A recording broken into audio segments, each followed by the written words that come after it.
জয় শ্রীকৃষ্ণ। হরে কৃষ্ণ। তো আজকে আমরা আরও একটা ব্যাটারি সাইকেল সেল করলাম, মোটরেডের লেজেন্ড 07। তো দাদার থেকে শুনে নিই যে আমাদের দোকানে আসার পরে দাদার এক্সপিরিয়েন্স কেমন ছিল, আমাদের বিহেভিয়ার কেমন লেগেছে, বলো দাদা। খুব ভালো।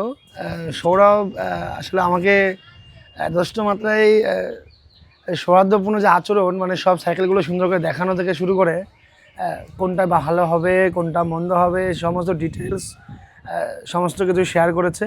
তার মধ্যেও অনেক আইটেম দেখানোর মধ্যেও আমার এই মোটরেরটা খুব কালার প্লাস সব কিছু খুব ভালো লেগেছে। তো এটাই চুজ করেছি, আমি চালিয়েও দেখেছি, খুব ভালো। তাছাড়াও সৌরভ ভাইয়ের ব্যবহারও ভীষণ ভালো। যদি কেউ চান আসতে পারেন সৌরভ ভাইয়ের এখানে স্টেশনের পাশে। হ্যাঁ, সৌরভ ভাইয়ের শোরুম রয়েছে, যে কেউ চাইলে আসুন দেখুন। সত্যি খুব ভালো লেগেছে। থ্যাংক ইউ দাদা।